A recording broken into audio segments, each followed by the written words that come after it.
More than 65,000 children are poised to lose access to Head Start programs as the federal government shutdown drags on. And President Trump says the U.S. will begin testing nuclear weapons again. Good morning, I'm Corva Coleman from NPR News, and here are today's top stories.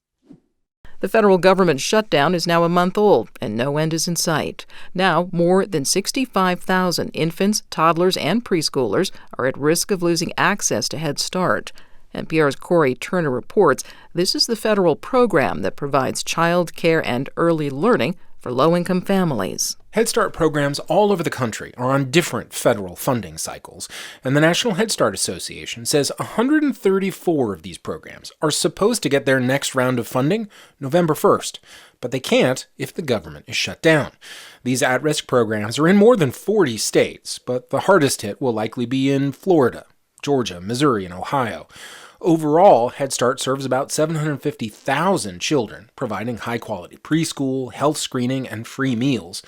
If the shutdown continues, more and more centers will run out of money each month. That would force many working families to choose between taking care of their kids and going to work. Corey Turner, NPR News. President Trump is flying back to Washington after his meeting with Chinese President Xi Jinping. Writing online, Trump said they had a, quote, truly great meeting. He says China will start buying American farm products and may start the process of buying American oil and gas. NPR's Deepa Shivaram reports on Trump's comment about the next trade step. Trump says he and Xi came to an agreement on a trade deal, but it hasn't been finalized just yet. It was an outstanding group of decisions, I think, that was made. A lot of decisions were made, too. There wasn't too much left out there. The U.S. will lower tariffs on China from 57% to 47% because of Xi's commitment to reduce the flow of fentanyl, Trump says. China will also start repurchasing soybeans from the U.S. and stop the recent limit on rare earths exports that was announced a few weeks ago. Trump says he will visit China next April, and Xi will come to the U.S. after that.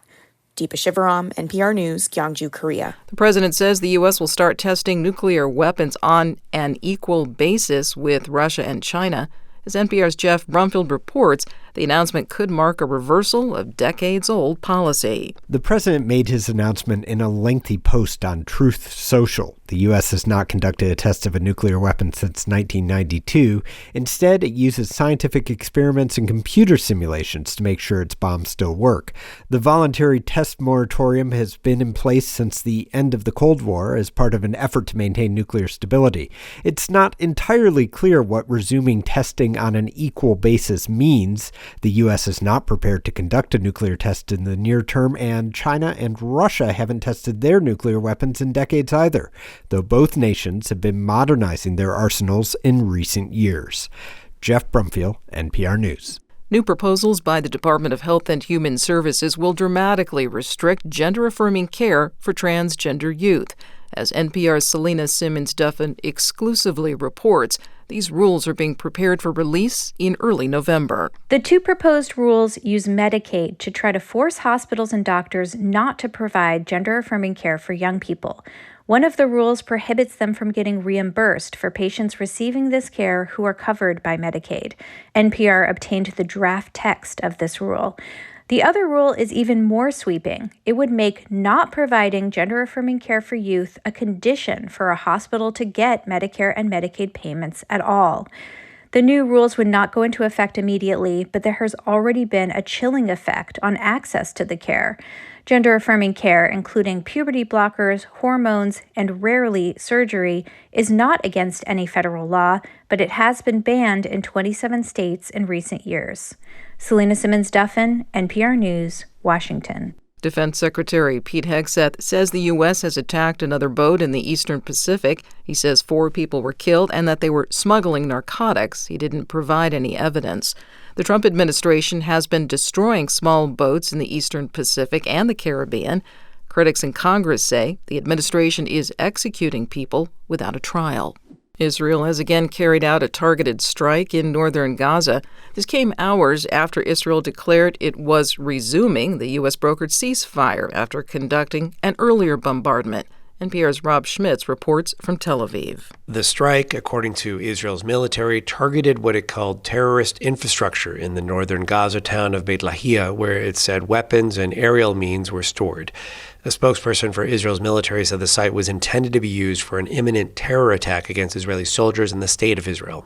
The strike came a day after Israel launched a series of strikes throughout Gaza, which, according to the Gaza Health Ministry, killed 104 people. Meanwhile, Lebanon's prime minister is condemning an Israeli raid in the border village of Bilda, in which one man was killed. Israel's military said the incident is under investigation. Rob Schmitz, NPR News, Tel Aviv. The National Hurricane Center says that Hurricane Melissa is moving farther into the Atlantic Ocean. It crashed into Cuba yesterday, and it hit Jamaica on Tuesday. Reports from Jamaica indicate catastrophic damage. The Senate passed legislation yesterday that would overturn President Trump's tariffs on Canada. 4 Republicans joined the Democrats in opposing the levies.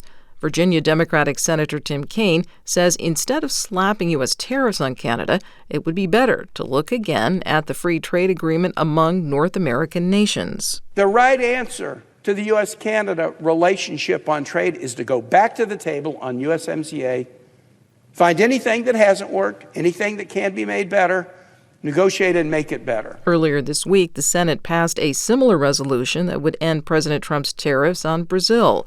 The House is not expected to take up these measures.